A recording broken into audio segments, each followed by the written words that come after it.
Okay, so we're going for the second game. It's gonna be Swiss Boy with DauT against Karnage, the TheEvan. And entirely certain if Evan is having some other nicks. So we're gonna be seeing how he's gonna be doing with his teammate against a pretty strong team from what we have seen, of course, last time around. As DauT is gonna be right now in blue jersey, and as in the last one, he was in the red. Okay, so this is gonna be, of course, Swiss Boy gonna be playing Odin, it seems. Yep, and it's gonna be DauT also playing Odin, so double Odin for them, Loki and Oranos for the opponents. It's gonna be very good aggressive matchup. Looking forward to that one. And you can see, oh, well, yeah, DauT also not knowing the little trick. If you're gonna be sending the ghosts there, obviously you're gonna be getting a double of them as well. So that's something that he needs to learn, as that is certainly something that you can see that Swiss Boy did. And I'm gonna be having quite a lot of goatees, about 9 of them, with plenty of the Caribous obviously in the front also. And unfortunately, that's not gonna be exactly what DauT is gonna be getting from that, but it's not that much of a difference in there.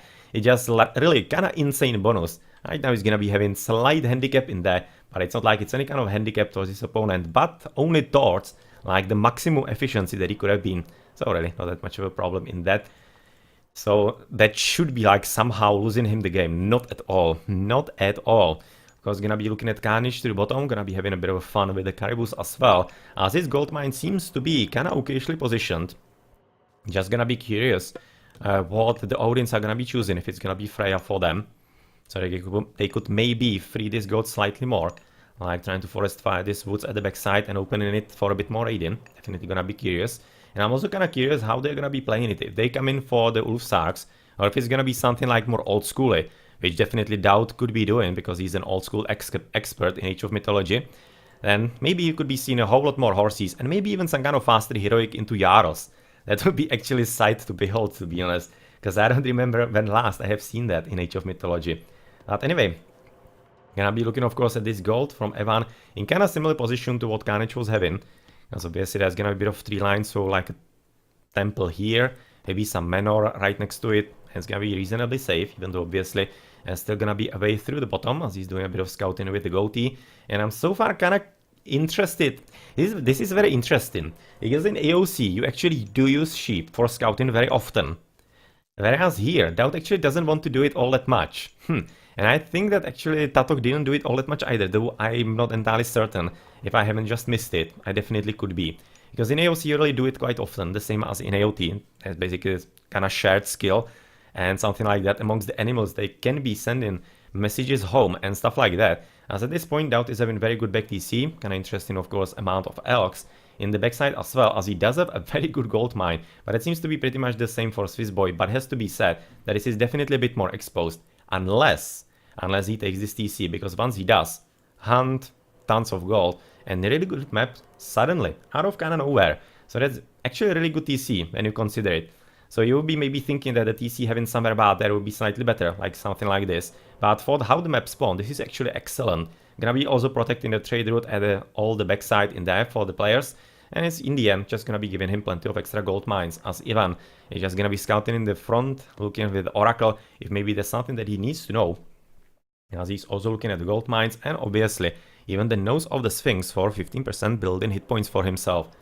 Somewhere through all the way bottom, this is gonna be right now better town center population slots, very good relic indeed as well. As the third one is going to be for what? Better villager food carrying capacity, which is kinda not bad, because obviously it just kinda limits the idle time where they have to deposit all the food from the farms and everything. So the longer the game goes, the bigger bonus you're gonna be getting. Okay, somebody's... is somebody worried about double Heimdall? I can force it is coming for Karnage. Obviously as a Loki. But this is really defensive build up all around. So he's probably worried about some kind of really nasty double, which is not gonna be coming, looking how it so far is being played by the opponents. So far this is gonna be also very defensive for Swiss Boy, and he is not really wanting to be aggressive too much, but Heimdall is there. Whereas for the opponent, or the ally for DauT, it's gonna be so far only Freya. But it's kinda okay, because obviously it's gonna be just a standard play, bit of course scouting and wiring on all the villages in there from the forest. And yeah, obviously this is potentially gonna be a dangerous spot, looking at how the villages are all at the same spot. So yeah, it's gonna be dangerous, especially since Evan is already scouting it quite competently and quite quickly. The advance is about 5 minutes and slightly above, kinda later for not an Atlantean, for a Norse, but still should be reasonably okay. Gonna be depending how he's gonna be playing, as he's on the back hand.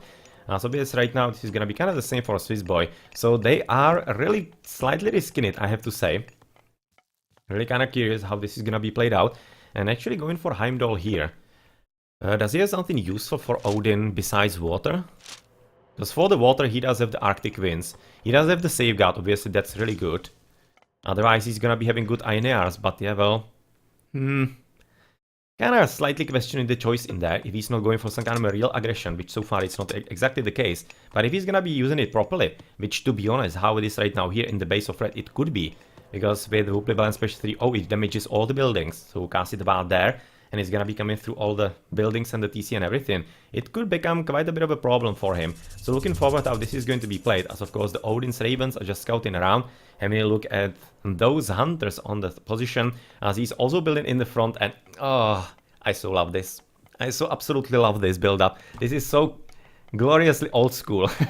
You really don't see this all that often. Going, yeah, basically this is what used to be done. This is how it used to be played when I was playing. Around the 2003, 4, 5 and such. And basically the Norse, they started that, but they forward build with the temple, maybe even a bit more. Right next to the enemy front TC. And the military buildings were all front as well.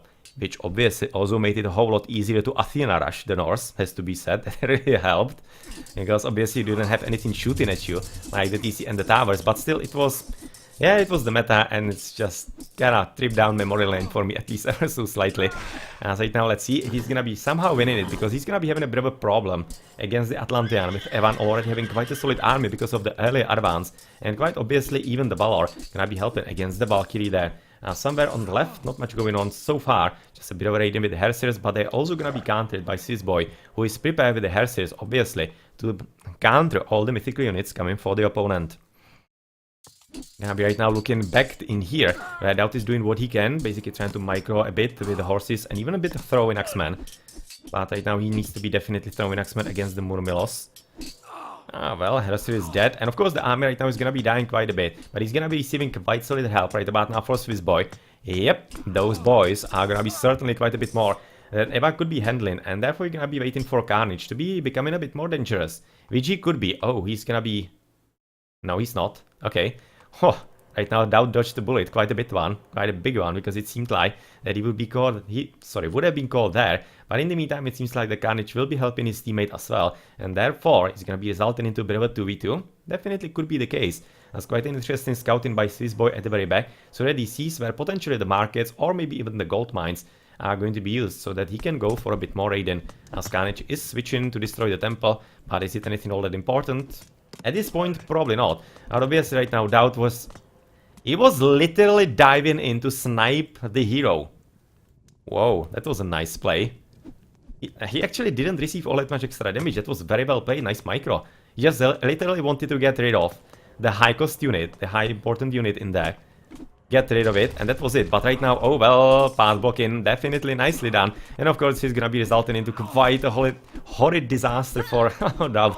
Oh man, he's gonna be losing so many release in there. And of course, maybe even the Ox card, though it seems that maybe he's gonna be able to get out of it, as it almost seems that he could be ever so slightly moving with the Ox card to basically block the path. But I don't think he's actually doing it on purpose. Yeah, it seems to be just randomly milling around. As right now, Evan is pushing forward as well. And in the meantime, there's gonna be already medium upgrade for Swiss Boy into Ursax, as he's going for a bit of raiding himself. But is it really effective raiding? So far, I don't exactly think so. Because you can see the manors are placed. Oh, crap, didn't see this. Okay, it is. It is an effective raiding. It's already 2 citizens dead. And third one kinda having problems continuing with his work, as already plenty of Ursax are gonna be coming inside DauT's base, and he's gonna be receiving a bit of assistance also in the towers. So are they already having safeguard? Yes, they are. They already having safeguard, so that's actually what he was coming for, it seems like, maybe Swiss Boy, with the Heimdall, and he's gonna be right now destroying, of course, the INARs. But still, he also needs to be quite careful, because only those, and all the INAR in there, that's gonna be a lot of them, like kind of mini flaming weapons if you use them properly. But apparently not so much, as of course right now towers for DauT are gonna be there as well. But problem is that he is not noticing this way too late. way too late for him to notice that, and he's gonna be probably solidly doubled also by Evan. So quite good coordination by Karnage with Evan in here. And of course Shockwave to send them flying all around, to kill them all that easier. Is gonna be not resulting in as many losses as I thought. Why did actually Karnage bail out? It was an excellent opportunity to destroy even like the two surviving here. They destroyed plenty of them anyway, but still. That was a weird choice for Karnage to actually get out of there. I really thought that was a good fight for him altogether. He would have been even getting some extra few mythical units, I'm pretty certain of that. Would have been a huge fight, but so far this boy is certainly the important player here, and he's keeping everything alive, having quite risky goal there. Quite obviously, as you're gonna be looking at, well, just a bit of a scouting by DauT, but he should be right now able to somehow get back into the game, because he is gonna be having quite nice protection inside his base, and obviously still having at least a few GOATs in there. So far he's having Boso and Pickaxe. Whoa, that's unusual having Boso here as a Norse at 10 minutes. As definitely something, yet again, as we noticed in the last game, going heavily into the economy. As right now Karnage and his opponent right now Swissboy. Swissboy having very good amount of army, and I wouldn't be surprised if he actually was getting ready for second TC. No, I'm kinda thinking he could be. But maybe he could be also getting ready for heroic, I'm kinda not certain. But Karnage is braggy, that's gonna be a real problem. It's gonna be certainly quite a real problem in there, as they could be using at least one Scuddy at this point. For the Odin, because coming for Njord probably doesn't make all that much of a sense, unless he was going obviously for the Oranos. But yeah, well, Scuddy would be the better one, but right now the flaming weapons with this kind of army, that's gonna be nasty.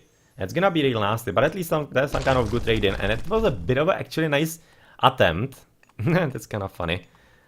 Like some kind of caterpillar, as they are all at one spot. But to finish my thoughts, this boy was going for some kind of back build, as he's still going for a bit of raiding, but nothing all that much, it's not gonna be punished for that. And a bit of an overreaction obviously by Karnage, as you can see, but maybe he thought it's gonna be a bit worse than it already was, as right now DauT is already gonna be tapping out, and you can see Swissboy is gonna be resigning as well. And yep, you can see kind of why in current meta you need to be a whole lot more careful. I mean, like, it could have worked if he advanced earlier. If he didn't advance like 5-10 or 5-15, it could have definitely worked. Because he would have been having the army to stop the early onslaught of his opponent. But once you are advancing late, this is really not gonna be working that well for him. But still, Swissboy doing quite a good job. But with all raiding inside his base as well right now from Evan, it was competently played by the team at the bottom right side. And they were definitely having a nice one. Okay, gonna be right now looking at Evan having the highest score in there. But yeah, well, that's Atlantean, so that's like cheating. Being Atlantean in the early game. So he's obviously gonna be having ridiculous economy above everybody else. Whereas Swissboy, quite nice gold. Fortunately, they didn't really help him too much. But at least quite nice wood for DauT with that Boso there. Yeah, well, I can see Swissboy. Actually, here DauT had even more units killed still than Swissboy. So Swissboy just couldn't get any kind of good fights there, apparently. 6, 5, 8, 7. Not really all that many upgrades. As apparently the game is already starting, but if it's already starting and with the same host, then obviously I can even stay here and it's gonna be starting, and I should be seeing the game in the LAN. If I'm correct. Maybe it's one though, I'm not entirely certain, but let's go through the rest here real quickly so that we can rejoin and continue the games. Okay, GG.